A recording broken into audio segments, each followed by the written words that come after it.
Hello everybody and welcome to another video. In this video we're going to be looking at the LG G3. So this is just a quick review of the LG G3.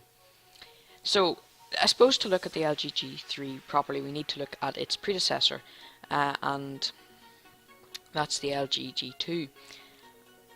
Sorry, it's the phone that came before it. And the LG G3. So there you can see some similarities there, some differences, and in my opinion, of course, the LG G3 looks a lot better. But then they had an extra while to design it. So let's look at the LG G2 specs quickly. So it's a true HD IPS and LCD touchscreen. It's a 5.2-inch sized screen. There's just a few others. The camera's a 13 megapixel. It can shoot in 1080p, and the front-facing camera is 2.1 megapixels. There's the dimensional weight. It's a micro SIM, and it was released in 2013. There's two examples of the colours there on the right of the screen. Moving on now to the LG G3 looks and how it looks and what I think is nice about the way it looks. So here we have, of course, most of the colours I think, but one colour I think is here, and of course a lovely back to it, quite nice, and all the colours look well in it I think, and that's my personal opinion. And the front just looks really nice as well. It's nice, it's a really nice phone. Here's just another view of the front, and there's a case that I'll show you a little later on in the video, and it looks really well with the phone. It's an LG case and it looks really well with the phone. Now moving on to the G3 specs. Let's look at some specs of the G3. So it is around 5 inches long and about 2 inches wide, and it is 8.9 millimeters thick, so quite a thin phone then. It weighs 149 grams, so almost 150 grams, so a very light phone, quite a light phone. Uses a micro SIM, and the touchscreen is a true HD IPS and LCD touchscreen, the same as the G2.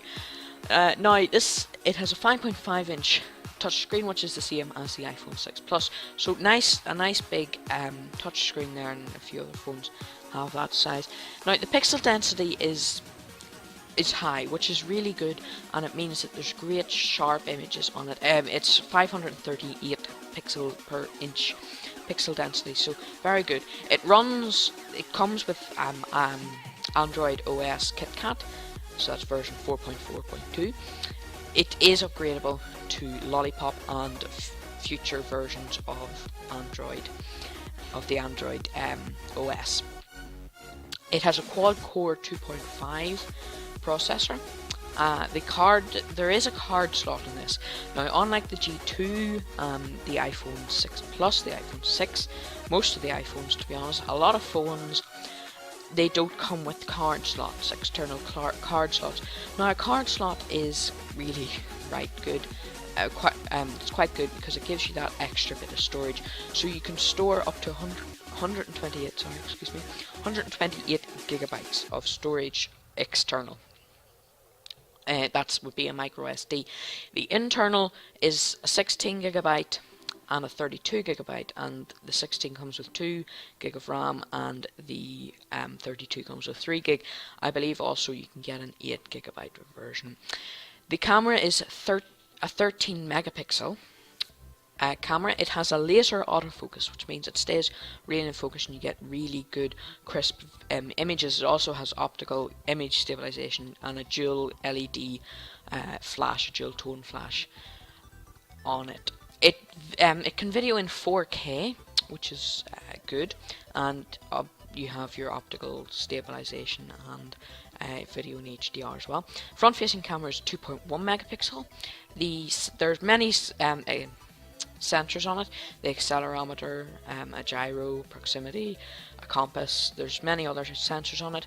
Of course, there you have your messaging and the different ways you can message using this phone. The browser is an HTML5. That's just the internet browser. It does support Java, which is good. Wireless charging is supported, which is something that's definitely good. You don't have to have it plugged in, which confines you to a certain place in the room, which is always nice to see coming from a phone. So now moving on to just a few more specs here. It has active noise cancellation, so it'll cancel out some of the noise. It plays MP4, MP3. You can your photo viewer / editor, document viewer. You can view documents, of course. Voice memo, dial commands. There's different voice commands. The battery is it's a good battery, a lithium 3000 mAh battery. Standby, you get up to 565 hours on 2G, and on 3G you get up to 553. 553 is probably the one you'd want to look at more, because 3G would be, of course, more used. Talk time, you get up to 21 hours on 3G and 19 on 2G. The different colours, you get metallic black, silk white, shine gold, moon violet, burgundy red, or blue steel. I don't think there was blue steel in the picture earlier on. And yes, there are the cases I was talking about. The lovely case there, you can see the clock and everything, but it covers the rest of the screen. They're really good protective cases, and they look really well with the phone. The price ranges from roughly, now it depends where you get your phone, it depends what country you're living in, etc. In pounds, it is roughly £230 to £250. It depends, of course, where you live. You could maybe get it cheaper.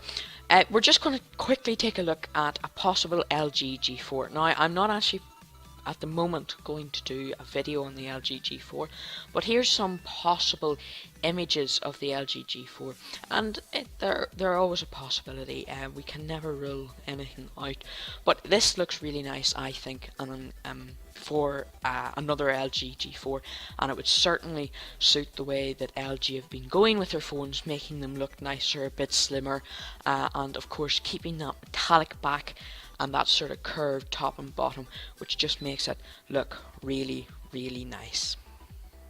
So thank you very much for watching.